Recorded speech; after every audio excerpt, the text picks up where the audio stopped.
We have our beloved Imam Abd Alfatah Twakkal. Imam Abd Alfatah was born and raised in Calgary, Canada. Calgary, Alberta, Canada. He has a Bachelor of Arts in Religious Studies and a Bachelor of Science in Zoology. You know, I didn't know that. MashaAllah. Imam and scientist. Alhamdulillah. A Bachelor of Science in Zoology and a Master's degree in Islamic Studies. He came to London, Ontario with his family in October of 2013 and has been serving as the Imam of the London Muslim Mosque ever since. He is now the Director of Outreach and Engagement of the London Muslim Mosque, and our dear Imam will be speaking about the history of Muslims in London, Ontario, Canada. This will be a very, very a good segue from Brother Hussam's talk. So thank you. Let's welcome Abd Alfatah. Thank you.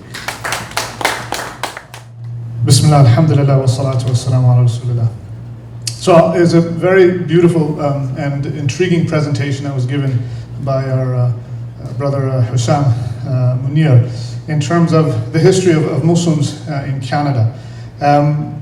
When Brother Yassin, Imam Yassin Dwyer was introducing all of these different topics for today, he was talking about, how within, Caribbean culture and how we have come to know about the different foods and whatnot. So everyone here knows jerk chicken as a Jamaican and Caribbean food.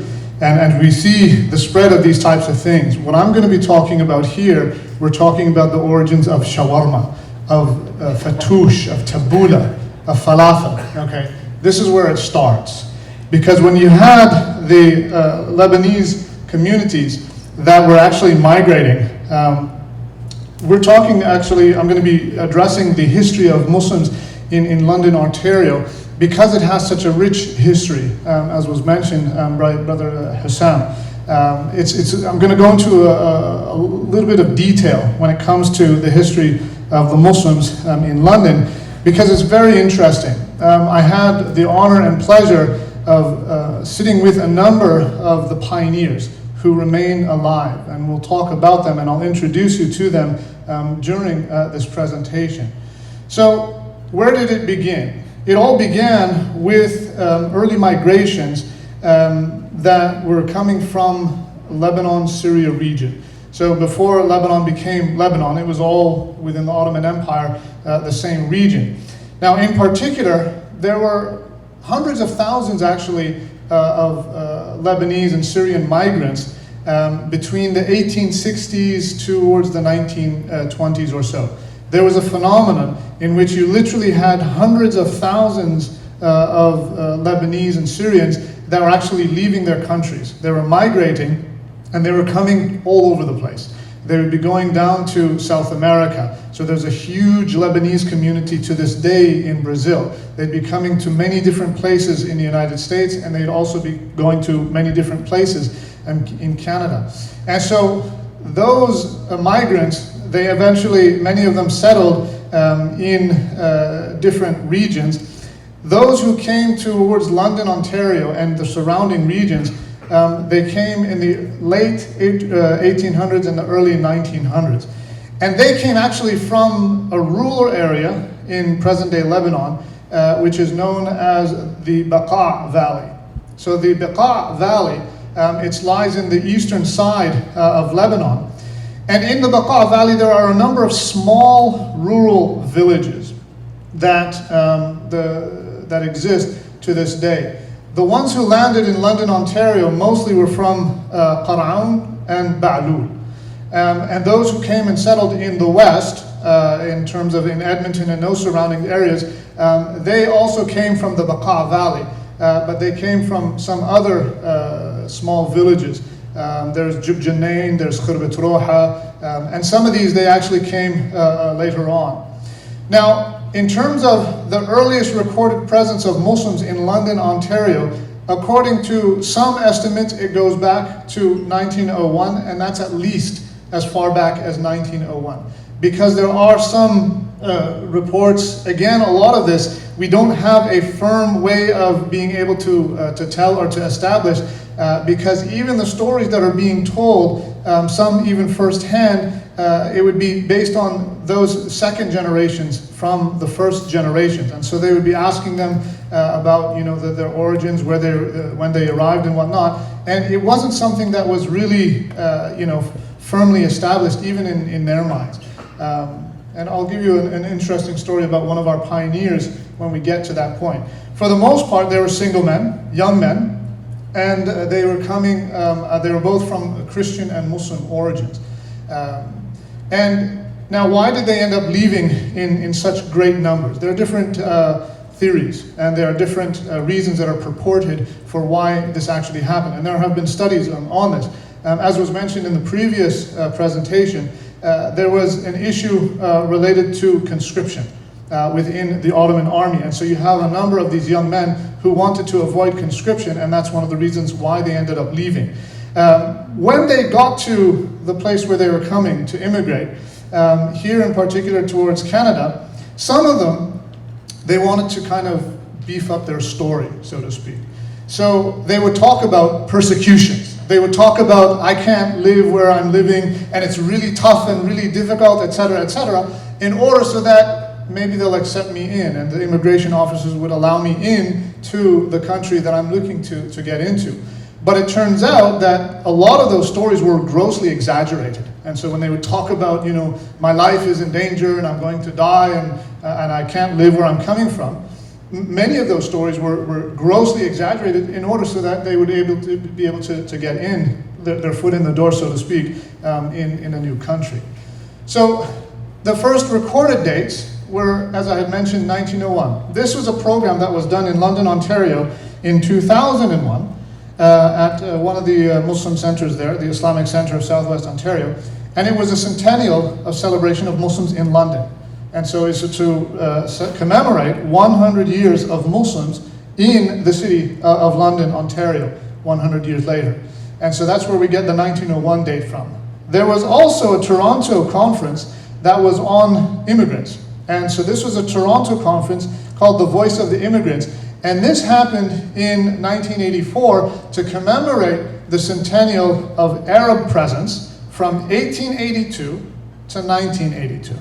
And so there were a number of different speakers who came to this conference, and this was actually the program booklet for that conference. So it indicates a presence all the way back to 1882 of the Arab immigrants that were coming mostly from Lebanon, from the Lebanon-Syria region. So when we're talking about the early migrations, this picture that was shown by Hussam in the previous presentation, it was a mixture of Christians and Muslims. And when they came, most of their identities were based culturally as opposed to religiously. Now, what do I mean by that? Many of them really didn't have, the Muslims at least, didn't have a strong knowledge of their faith tradition in terms of the actual practices of Islam. They were satisfied to identify themselves as culturally Arabs and as Christians and Muslims, and a lot of times it would be they would assimilate themselves into the societies here. So we know that some of the struggles that they went through in terms of for coming to a new country and whatnot, and there was some discrimination that was taking place and whatnot. So they would find, this was from 1921, that in order to kind of make their transitions easier into the communities, they would end up taking Anglophonic names. And so a couple of these stories, the earliest migrants to London, Ontario, they included, this is the same picture here. Here we have, his name is Hassan Assaf. So Assaf, it's a well-known family in the Baqa Valley to this day. If you go to Calgary or you go to in London and whatnot, you'll find it's a huge family, the Assaf family. So he actually arrived around close to the time of World War I. So whether it was in 1913, 1915, they're not too sure entirely when he actually arrived. And his brother came after him. Now, his brother, look at his name. It's Hussein Alex Asaf Hassan. Now, how did that happen? If you look at the bottom here, I don't think this has a pointer, but the names, it says Hassan Asaf here, but then his name is Alex Hassan. Now, if you don't know the background to how that actually happened, they're actually brothers. And so when Hassan Asaf came, when he was getting his paperwork done at immigration, they put his first name as his last. And so his last name became Hassan. Now, in the position that he was in, he's not going to argue with the immigration officer. He just wants to get into Canada. So he's like, okay. He left the name as is. And so he then became, his last name was Hassan. So then when his brother came about a year or so later, he's like, your name's Hassan, your last name, not Hassaf. And that's what ended up happening, and the name stuck. And so the Hassan family, they're actually the Asaf family. Now, in terms of being named Alex, I was actually speaking to one of the grandchildren of the Asafs here, and he was telling me the way that they determined the names, where you had, for example, Yusuf became Joe. So Yusuf Hijazi became Joe Jay-Z. You had, his name was Hussein, he became Alex. The way that they did this, Ahmed became Albert. They would sit down and they would have coffee, and then in their conversation, they would just name each other. It's like, Ahmed, you're Albert, right? Yusuf, you're Joe. And that's how they did it. Just over a cup of coffee, and then that's how they would end up registering their names officially, and they became known through these names. David was another common name that was also given. And so the idea behind this was to assimilate as much as possible in order to help facilitate and to smooth their transition into a new society. We have here Ahmed Juma. So Ahmed Juma is one of the founding families as well, from the Juma family. And then here we have Saeed David Juma. Here, his name is Saeed David. It's not mentioned that he's a Juma. And I'll talk about him when I start talking about the pioneers later on in the presentation. So that was the first wave of migrations that came towards London, Ontario. So the migrations continued in the early 40s and 50s, some in the late 30s. And basically what would happen is that they would come, the early migrants, they would try to end up establishing themselves here and there, and then they would go back to Lebanon, they would get married, and then they would come back to live in London, Ontario. And so they would bring their family members with them. So this here is a picture of a number of these later migrants, and some of the early migrants are actually included in here. Now at this point, there was a stronger concern for their identity as Muslim. There was a stronger concern for their practice of faith as Muslims.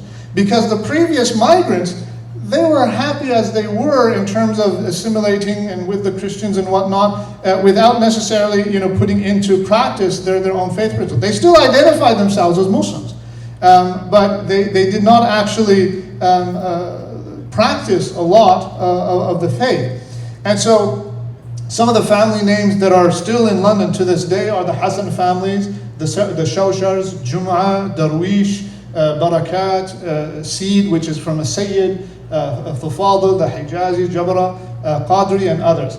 So the early Muslims, they would regularly gather and meet at the house of Hussein, who was Alex Hassan, and his wife, who was Aisha Shawshar, in South London.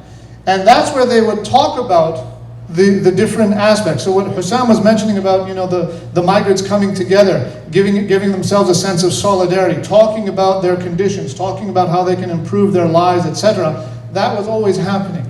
And so in London, Ontario, they would be gathering at the houses of Hussein or Alex Hassan and Aisha Shawshar.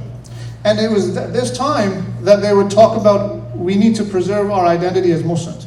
We need to teach our children the Arabic language. So they would have a Sunday school. So they would actually gather on Sundays, their only day off, and then they would start off with Sunday schools and whatnot.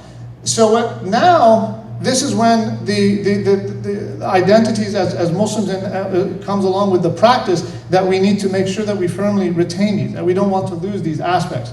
So the first call to prayer, or the adhan, that was given in London, Ontario, was by this young gentleman whose name was Yahya Shosha. So he came with his brother and his mother in 1939. That's when they first, or 49. That's when they first arrived into London, Ontario.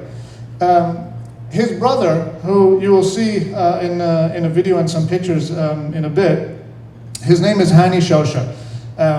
And he told me the story firsthand. His nephew was the one, or one of his relatives was telling me this story. In 1952, Hani Hassan, he's part of the Assaf family, he was telling me that a number of people from the early immigrants, they didn't know how to pray Salah. And so one of the newer immigrants, Ali Qadri, and the name will ring a bell once I introduce you to some of his descendants. He gathered people in his house, all these early migrants, and Hani Hassan was actually one of them. And he said that he taught us how to pray. He taught all of them how to pray because they had been there for so long, but none of them actually knew their own faith tradition. None of them actually knew the practices of their faith. And so he gathered them in their homes in 1952, and he had a living room and a dining room that he just joined the two together, and then he taught them how to make wudu and how to make salah, and for the sake of preserving their practices and their Islamic identity. So at this time, there was more of a focus on preserving our identity as Muslims within North America, and so then they began to have conventions. They would gather in large numbers. So they would have these huge conventions. That the first one was in Toledo, in the United States, in around 1953. And then they had the following year in Detroit in 1954. And then finally in London, you had a gathering of the Federation of Islamic Associations. So this is an organization that was formed in the late 40s, around 1949 or so, or the early 50s. And they would come together on a yearly basis in order to talk about Muslims. So here's the beginning of Muslim conventions in North America. And so the third convention took place in 1955 in London, Ontario, in which you had 1,000 Muslims from all over the United States and Canada in the area, and they came and all convened in London, Ontario. Now it's an interesting picture because when you look at them, if without the label, you wouldn't necessarily know that this is a Muslim convention. And again, it's just to show that, the sense of the cultural identity as being Arab, coming from Syria or Lebanon or whatnot, that was definitely there. But in terms of the Islamic identity, they identified themselves as Muslims for sure, but the practice wasn't as so much as we see it, for example, today. And you can see the progression, right? That we think, Muslims, we're in a difficult situation today. Yeah, we are in a difficult situation. But there has been a sort of a revival when it comes to our understanding of the practices and then the actual practices of our faith. Of course, each time will have its own challenges, right? But the majority of the people who came during these times, they're not like wearing the hijab as you see them wearing today, or the type of assimilation in terms of the clothing and whatnot. It was very much present at their time. But they still nonetheless knew we had to preserve our identity as Muslims, and we had to preserve our practice. And so this was formed in 1950, the Canadian Muslim Benevolent Society. And so that picture down at the bottom, it indicates it shows the same picture that I had showed you before. And then the people up top, who many of them are in this picture, they were the presidents of the Muslim Benevolent Society. So the first president of the Muslim Benevolent Society was Yahya Shosha in 1950. And he was the one who gave the first adhan in London, Ontario. So they would meet on Sundays, and they would talk, and they would have discussions. And at this point, they talked about, we need to have institutions. We need to have places for us, not just homes, but institutions in which we can gather so that we can preserve our identity, our heritage, our practices for those generations to come. And so these were the discussions that were happening in terms of the Canadian Muslim Benevolent Society. And even the spelling of the name, M-O-S-L-E-M, it's all, that's how Muslim was spelled at that time. And that's indicative just in terms of the influence that, at least they didn't call themselves Mohammedans, but they knew that they were Muslims. So now this is where we have the story of the beginnings of the London Muslim Mosque. And when the London Muslim Mosque was first established, this was actually in 1957. So they had a discussion, and they were meeting, and they're saying, okay, we need a place where we can gather together. And so there was a property that was on what is known today as Oxford Street. And there was a house on that property, and they decided that we're going to purchase this property, and they purchased it for around $18,000. And then what they did was they renovated this property in 1957, and then they made it where they had one floor had a huge gathering space where they could use it for teaching and for prayers and whatnot. And so this is what was to become the London Muslim Mosque. So here, there's a short video on the history of the London Muslim Mosque. And here you have a number of the pioneers that I'll introduce you to that are talking about the history of Muslims in London, Ontario. So this is a short clip. I had to splice it or to make it shorter. It was actually a 13-minute video, and so I shortened it to around 6 minutes. So my editing skills, I'm not that great, so I'm not tech savvy. So you'll have to excuse, if there are some things that seem off in the video. That's the reason why. It was originally 13 minutes, and I reduced it down to 6.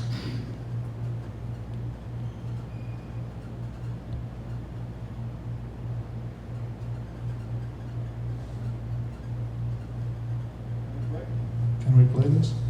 There.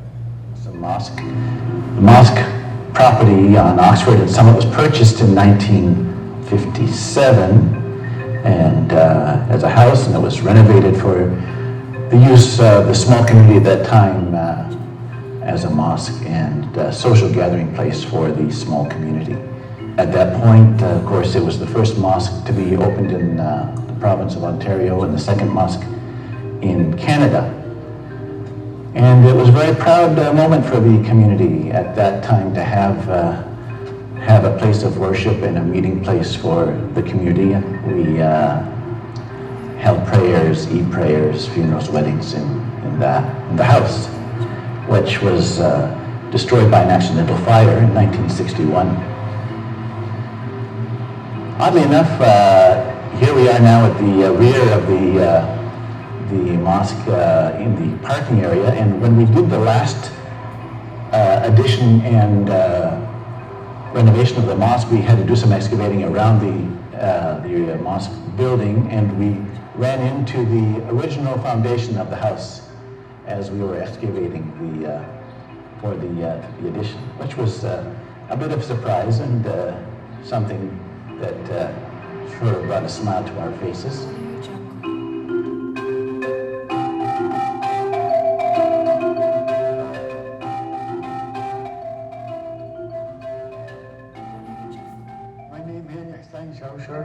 I came from Karaoun village in Lebanon. I came with my mom and my two brothers, Yahya Shawshar and Hussein Shawshar, 1949.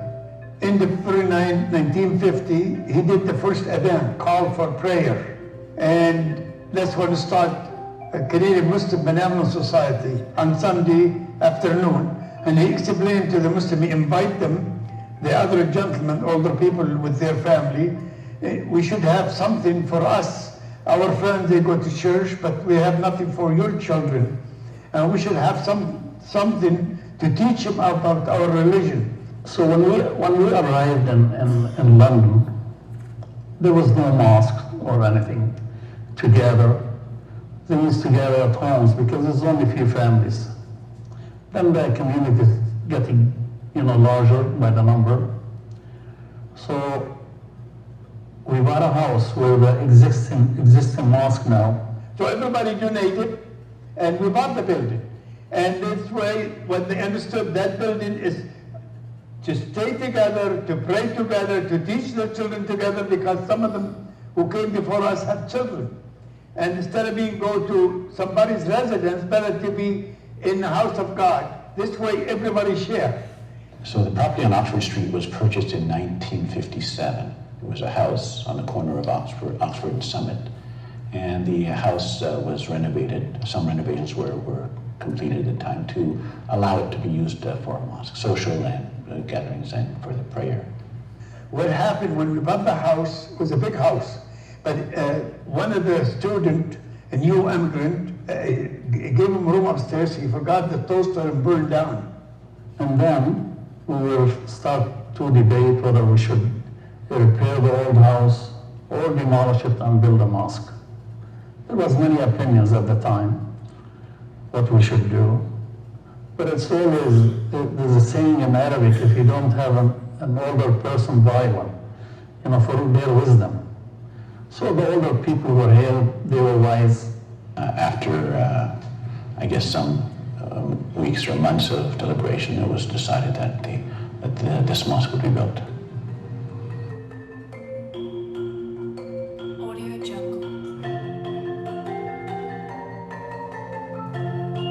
So the Muslim people, didn't matter which country they came from, they come pray together, they feel like they are one big family. And that's always a good sign. And they were grateful Canada opened the door for them, that they can pray safe, secure.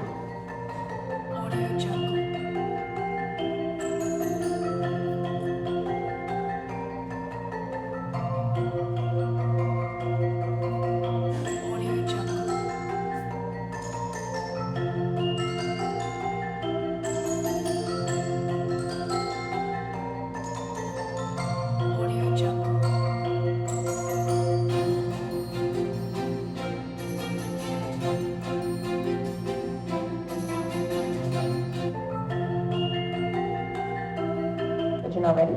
Let me go back from arriving at Halifax. And you see the people, how they treat you. Even on the train. Few families that came, they brought us some food. I remember jam and bread and cheese and that, for our journey. And one thing still sticks in my mind. When we were traveling by train, you go through towns or whatever, people that wave to you, They don't even know who's on the train, but they still wave to you. And I thought that was a great thing, honestly.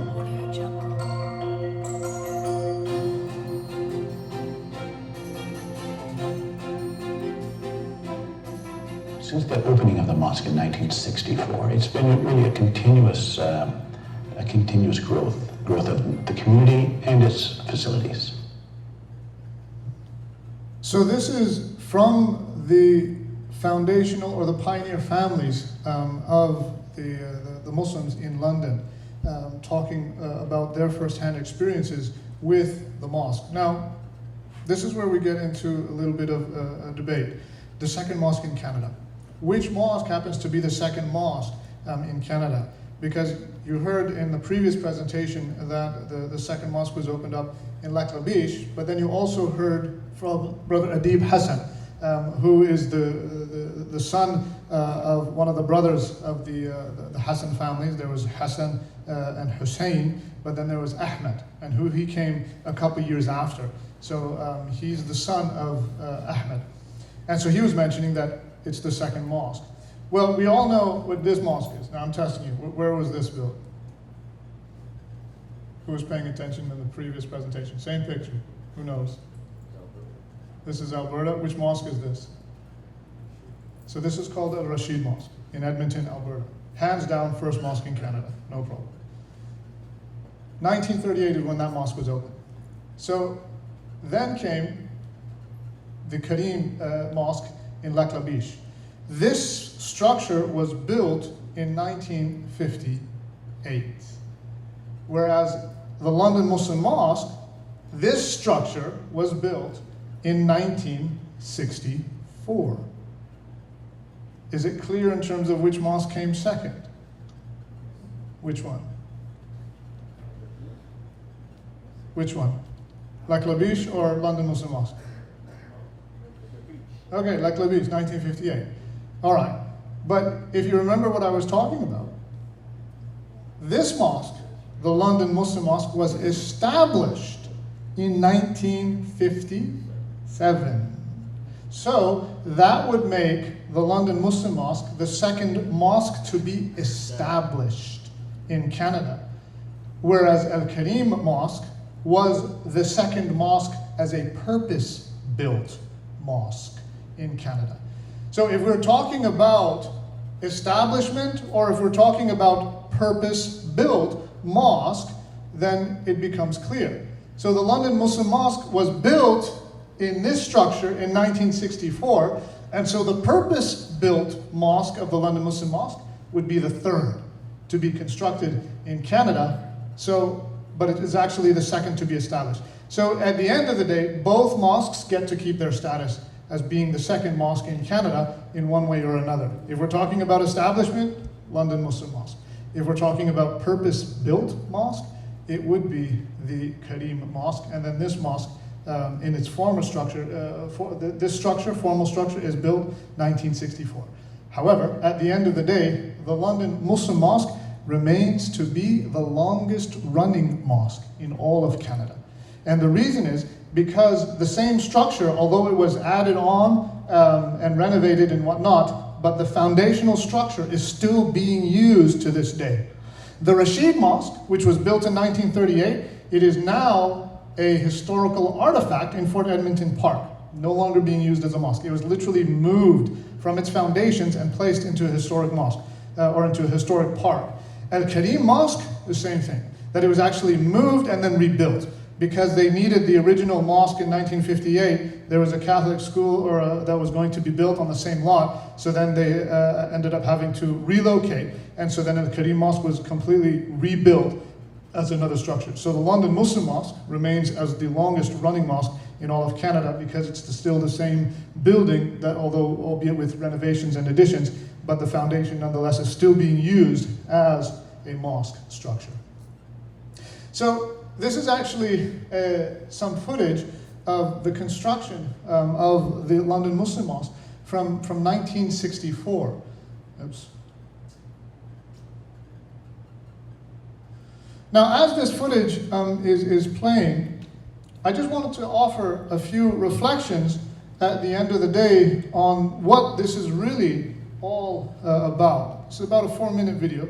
Just keep watching it as I'm offering these types of reflections. What's the point behind these structures? What is the purpose behind the building of the London Muslim Mosque? Is it at the end of the day really about the bricks and the mortars? Is it about the physical structures themselves? As you can see, when they were doing this, they were all volunteers. You even have, this is Ahmed Asid, who's got his bow tie, that he came and he was like, he was wearing his jacket and bow tie, and then they're like, "What are you doing?" And he's like, "I'm here to help." He takes off the jacket, rolls up the sleeves, and he's working in his bow tie. This is a masonry that one of them, his name is Muhammad Juma. I'll show you in a few slides. But you can see the sense of community that is being built as they're putting this together. They're humans, they're Muslims, but you see that social aspect of them wanting to come together, have a good time, while they're putting together something that is going to be for their generation and for the many generations to come. Now in 1964, there were probably only around 200 or so Muslims in the city. And the structure itself, when you look at the main prayer hall, which is still the main prayer hall in the London Muslim Mosque today, it can actually fit several hundred people. And that question was asked over and over again. Now you look at these children, I know safety standards were not as high as they are today, where you have little children running around in a construction site, not worrying or having a care about any of the safety issues. A lot of these children, their descendants are still alive today in London, Ontario. But the idea is the size of the space is pretty vast. It can fit between 600 to 800 people. And so the questions would always come. Why are you building a mosque that is so big and all of you could literally fit in the corner of the space? And the response that was given by the father of Adib Hassan, who you saw in the video, the very first part where he was talking about the story of the building of the mosque, he said that we're looking for the generations to come. Just wait. Give it a few years, and you'll see that this mosque will be too small for the community. And that's how it is to this day, that in spite of all the expansions that have been done, now the mosque, the space upstairs and downstairs can easily fit over 1,000 people, but we still have to have 2 Jummah prayers for every Friday, because there's just not enough space, and it's still not enough, and that there has to be other institutions built. But you can imagine the memories that these children had and that these men had in coming together and putting the brick and mortar together. It's not about the brick and mortar as much as it is about the people. It's about the generations that they are preparing to maintain their Islamic identity and their practice. It's about that sense of family. We need to be able to preserve our identity as Muslims. We need to be able to preserve our practices as Muslims. And that's why it's so critical to this day. We still continue this struggle, but we still need to do that. We still need to maintain, and especially in our times, they still face the same challenges that we face in terms of some of the discrimination and the Islamophobia and whatnot. But there's always a light of hope. There are always people who will support us. There will always be people who on a principled basis will know that if anyone says anything against you because you're other, that to say that no, that's not right, that's not just. And that reflection was given by the last person to speak in the video that I just showed you, Asim Fadl, who said when he was coming into Nova Scotia, 1952, and him and his family, they get there and there are people that come and they want to help them out on their journey. They give them bread and jam and give them their provisions for their journey. And then as they're riding along in the train and people are waving. This is Canada, right? It's the friendly Canada, right? And I know that this happens here in many places in the States as well. But it's just that sense of hope that is given for the communities to come. So in spite of the difficult circumstances, that sense of resilience is important. That sense of perseverance is very critical, because that's how the Muslim community has succeeded in the past, and that's how the Muslim community will continue to succeed in the future. But we must persevere. We must continue our journey that they have started way back when. So just a quick introduction to some of these pioneers here. I had already introduced you to Hussein Alex Asaf and his brother Hassan Asaf, who they came in the early 1900s. So they came just around the time of World War I. This is the same individual. So from 1921, you have Alex Hassan Asaf, and he's in the middle of that picture of the Muslim Benevolent Society in 1955. And so he ended up marrying Fatima Shawsha, who is shown in this picture. And she came in 1939, and she came with her son, or this was Fatima and Hussein. When they got married, they had a son here in Canada, and he was the first born Muslim in London, Ontario. And that's him right there. His name is Hani Hassan. So he was the first born Muslim in London, Ontario in 1940. So when we talk about Muslims born and raised here in North America, in Canada or in the United States, we don't go back all the way that far. So it's something that is, it's of significance. Now his role was actually very critical when it came to the establishment of the Muslim Benevolent Society. Now he wrote actually the bylaws in 1952. Now when I first read that, I started scratching my head. And what was the first thing that I was thinking of? Right? He's 12 years old, right? He's born in 1940. But then he writes the bylaws for the establishment of a charitable organization, the Canadian Muslim Benevolent Society.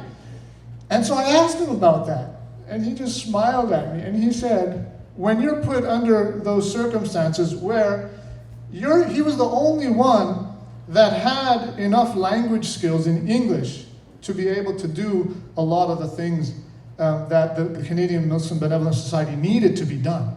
So whenever they traveled, he was the one who was their spokesperson. He represented them. And so he was not in the picture that was the previous picture from 1955. He was 12 years old at the time.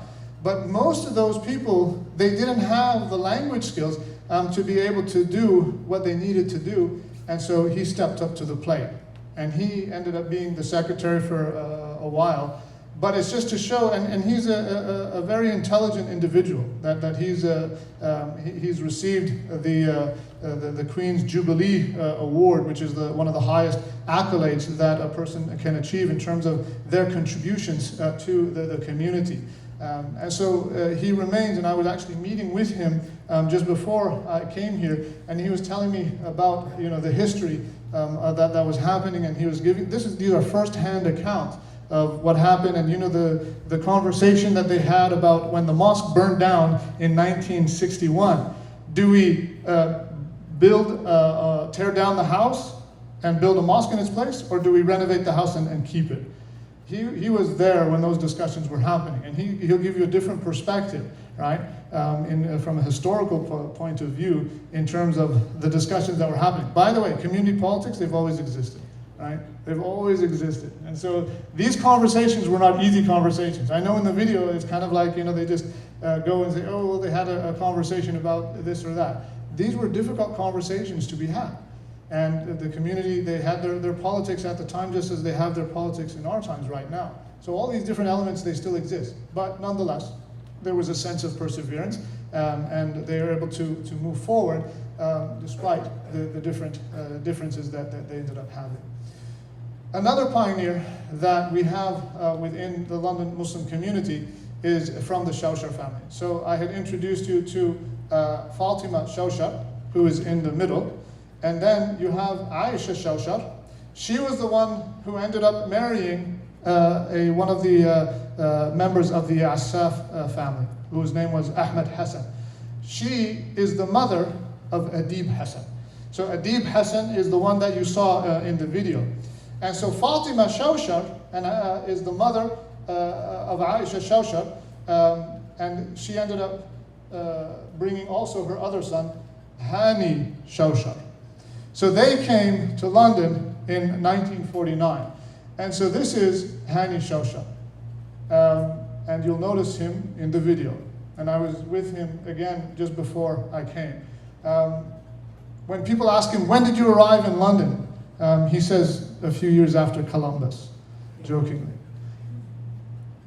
So he actually authored a book on the history, and so he was the one that was featured in that video, Hani Shawshar, and he authored a book on the history of Muslims in London, Ontario, and he published it, and it's available within our community. And so he put together all of the different, and he's also a bit of a history buff, because he also got involved with a lot of the politics within Canada in terms of writing to mayors and to members of parliament and whatnot. And he documented everything. So all the letters that he sent and all the letters that he would receive, and even from other community members, that he's got these two big thick binders at his house that has all of these documents in them. And he only puts a few of them in this book here. But it's just to show, again, that level of involvement and that level of perseverance, and to ensure that, look, if you want to make changes, if you want to make the conditions of Muslims better, you have to get involved. You have to get into these things in the best of possible ways so that you can actually have an impact, and you have to persevere in that regard. And this is what he would do. Another individual from this picture is Saeed David. And he actually is named Saeed Juma. So that's his family name. And you'll notice him here on the far left-hand side. He used to be a softball player in London. And so there was a team called the London Alerts softball team. And this is a picture from the 1930s, around there. This is a picture of him when he was much older. And he was a baseball buff. So when he went back to Lebanon, to the village that he came from, he would be talking about the Babe Ruth as being the best baseball player. And everyone who knew him, he would talk a lot about baseball. So this is to, that sense of identity that, here he's Canadian. It was a baseball team, and this sense of integration and assimilation was very much there from the early days. And so from his relatives, Sa'id Juma, you have another individual whose name is Muhammad Najib Juma. And he came in the early 50s, and he was a Mason.